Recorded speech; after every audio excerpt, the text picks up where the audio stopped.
आचार्य रामचंद्र शुक्ल द्वारा वर्णित आदिकाल के संदर्भ में कुछ प्रमुख कथन इस प्रकार है। तो रामचंद्र शुक्ल का मानना यह है कि हिंदी साहित्य का आविर्भाव कहाँ से माना जाए, तो प्राकृत की अंतिम अभ्रंश अवस्था से।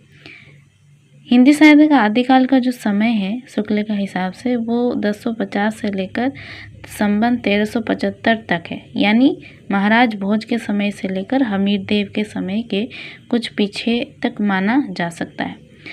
शुक्ल जी कहते हैं कि राजश्रित कवि और चारण जिस प्रकार नीति श्रृंगार आदि के फुटकल दोहे राजसभाओं में सुनाया करते थे, उसी प्रकार अपने आश्रयदाता राजाओं के पराक्रमपूर्ण चरित्र या गाथाओं का वर्णन भी किया करते थे। और यही प्रबंध परंपरा जो है वो रासों के नाम से पाई जाती है और इसी को लक्ष्य करके उन्होंने वीरगाथा काल नाम रखा है।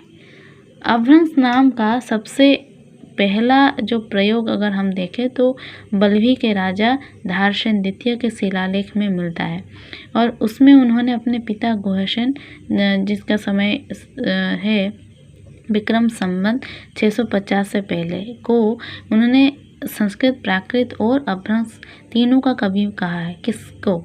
गुहसेन को। और किसके पिता थे ये? तो धारसेन द्वितीय के पिता थे।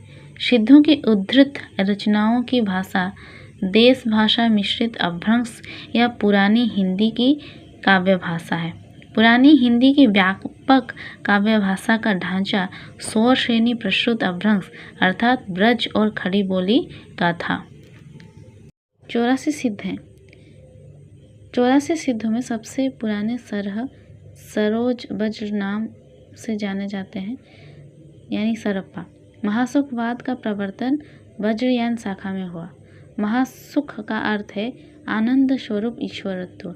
प्रज्ञा और उपाय के योग से इस महासुख दशा की प्राप्ति मानी गई है। गोरखनाथ का नाथ पंथ मूल रूप से वज्रयान शाखा का ही एक रूप है। गोरखनाथ ने पतंजलि के उच्च लक्ष्य ईश्वर प्राप्ति को लेकर हठयोग का प्रवर्तन किया। वज्रयानी सिद्धों की लीला क्षेत्र भारत का पूर्वी भाग था। गोरखनाथ ने अपने ग्रंथ का प्रचार देश के पश्चिम भागों में विशेषकर राजपूताने और पंजाब में किया। नाथों की संख्या 9 माना गया है। लोग इन्हें नवनाथ भी कहते हैं। गोरक्ष सिद्धांत संग्रह में इनका नाम निम्न प्रकार से है, जैसे कि नागार्जुन, जड़भरत, हरिश्चंद्र, सत्यनाथ, भीमनाथ, गोरक्षनाथ, चरपट, जलंधर और मलयार्जुन। अभ्रंश साहित्य में क्या आता है? रामकुमार वर्मा ने, जानते हैं आप, कि प्रथम कवि स्वयंभू को माना है, जो कि अभ्रंश भाषा के प्रथम कवि हैं और इसको हिंदी के प्रथम कवि रामकुमार वर्मा मानते हैं। इनका समय 783 के आसपास है और ये जैन परंपरा के प्रथम कवि माने जाते हैं। इनकी प्रमुख रचना पौमचर्यु, रिट्ठणमिचर्यु और स्वयंभू छंद है। 3 स्वयंभू को अभ्रंश भाषा का वाल्मीकि तथा व्यास कहा जाता है। तो प्रश्न ये इम्पोर्टेंट बनता है कि अभ्रंश भाषा का वाल्मीकि तथा व्यास किसे कहा जाता है? तो अभ्रंश ने अपनी भाषा को देशी भाषा कहा। इन्होंने पौमचर्यु को पूरा करने के लिए अपने पुत्र त्रिभुवन को दिया था। जिस प्रकार से चंद्रवरदायी का जो पृथ्वीराज रासो है उसको उनके पुत्र ने पूरा किया था, जलहन ने। पौमचर्यु में राम का चरित्र विस्तार से वर्णित है। शिव सिंह सेंगर ने अपने ग्रंथ शिव सिंह सरोज में किसी पुरानी अनुश्रुति के आधार पर 7वीं शताब्दी के पुष्य या पुंड कवि को हिंदी का प्रथम कवि माना है। इनकी जो प्रमुख रचनाएं हैं वो है 63 महापुरुष गुणालंकार, अणोकुमारचर्यु, जसहर चर्यु। इनका समय अगर हम देखें तो 972 है, यानी 10वीं सदी। पुष्यदंत के जो 63 महापुरुष गुणालंकार है ना, ये महापुराण नाम से माना जाता है। तो 63 महापुरुष गुणालंकार किसके नाम से जाना जाता है? महापुराण के नाम से। इसमें 63 महापुरुषों का जीवन चरित्र वर्णन है।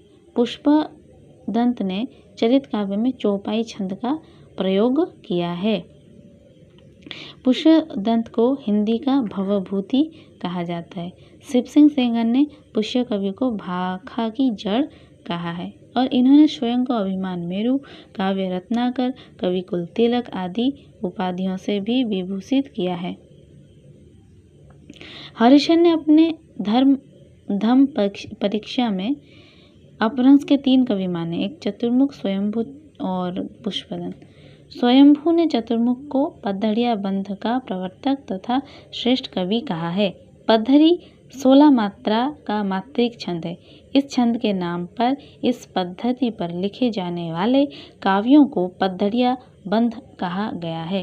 पुष्यदंत मान्यखेट के प्रतापी राजा कर्ण के महामात्य भीम के सभा कवि थे। धनपाल वाक्य परिजात मुंज के कवि सभा रत्न थे, जिन्हें मुंज ने सरस्वती की उपाधि दी। अपभ्रंश के तीसरे प्रमुख कवि धनपाल ने 10वीं शती में भविष्यत कहा की रचना की है। किसने? धनपाल ने। 12वीं शताब्दी में जिनदत्त सूरी द्वारा कौन सा ग्रंथ लिखा गया है? उपदेश रसायन रास।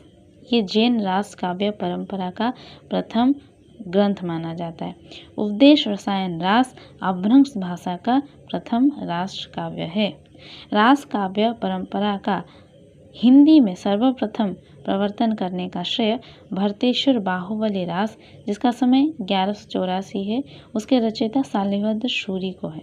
उपदेश रसायन रास में 80 पद्यों का नृत्य गीत रासलीला काव्य है।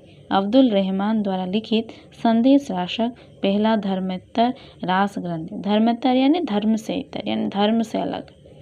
इसमें एक वियोगिनी के वियोग का वर्णन है। देश भाषा में किसी मुसलमान द्वारा लिखित प्रथम ग्रंथ को अगर हम देखें तो वो संदेश राशक है।